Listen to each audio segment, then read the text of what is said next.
రాజ్యమేది లేదు గాని రాణిలాగా చూసుకుంటా, కోట కట్టలేను గాని కళ్ళల్లో నిన్నే దాచుకుంటా.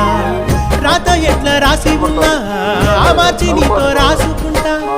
స్వర్గమంటూ ఉన్నదంటే అది నీతోనే ప్రతిరోజు పంచుకుంటా. నిన్ను గన్న మీ నాన్న కన్నా అల్లారు ముద్దుగా సాదుకుంటా. నీకు కోపం వస్తే కొంత దూరం ఉంటా, నువ్వు గీత గీస్తే నేను దాటనంటా.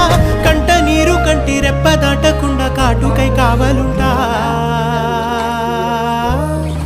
రాంబాయి నీ మీద నాకు మనసాయనే, ఏనాడు నిన్ను వీడిపోని